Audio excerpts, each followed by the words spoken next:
అండి, ఇదిగో బెండకాయ.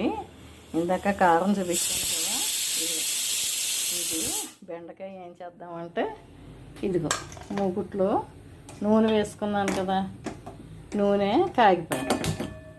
ఆ కారం ఉంది కదా, ఇదిగో నూనెలో వేసుకున్నాం. నూనెలో వేసేసుకుని మనం ఏం చెయ్యాలంటే అటు ఇటు కలిపి లైట్గా కొంచెంగా చింతపండు రసం వేయాలి.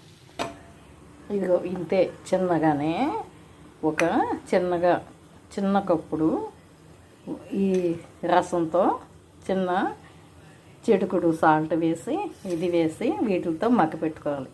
ఉత్తి నూనెలో మగ్గిన టేస్ట్ బాగుంటుంది, కానీ ఇలా అయితే ఇంకా బాగుంటుంది. ఈ రసం తీసుకుని మనం కారంలో చింతపండు ఉప్పు వేసుకున్నాం కదా, అందుకని ఇందులో కొంచెంగానే వేసుకోవాలి. మళ్ళీ ఉప్పు పులుపు ఎక్కువైపోతే చిరాకుగా ఉంటుంది. ఇగో నేను కొంచెమే వేసాను. ఈ వాటర్తో ఆల్రెడీ నూనెతో మగ్గుతోంది. ఇది ఆల్రెడీ నూనెతో మగ్గుతోంది. ఇలా తీసుకుని నూనెతో మగ్గుతుందా కొంచెంగానే చిన్నగా ఒక 4 ఉప్పు రాళ్ళు లైట్గా వేస్తే మెత్తగా అయిపోతుంది. ఇది అసలే లేతగా ఉంది. ప్లస్ ఇది కూడా బాగుంటుంది. మనం ఉల్లిపాయలు మసాలాలు తినం కదా, ఇవాళ కార్తీక సోమవారం ఉపవాసం ఉన్నాం, అందుకని ఇలా చేస్తున్నాను అన్నమాట. ఉల్లిపాయ వేసి కాకుండా పోపు కారం, ధనియాల కారం అంటారు, పప్పుల కారం కూడా అంటారు దాన్ని. మగ్గిపోతే ఆ కారం వేసేసుకోవడమే. ప్లస్ అది కూడా చల్లారుతాం, ప్లేట్లో తీసి ఉంచి చల్లారి పెడుతున్నాం.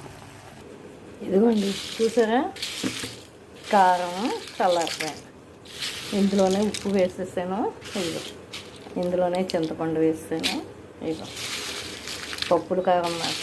ఇలాగా వారాలప్పుడు, ఉపవాసాలప్పుడు, పూజలప్పుడు ఇలాంటి కారం చేసుకుని కారం పెట్టిన కూరలు వండుకోవచ్చు చక్కగా, చాలా బాగుంటుంది. ఇదిగోండి బెండకాయ వేగిపోయింది కదా,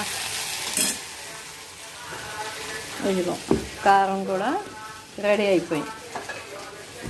ఇది ఒక డబ్బాలో వేసుకుని స్టోర్ చేసుకోవాలి.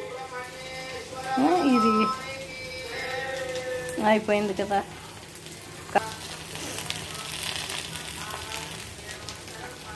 ఇదిగో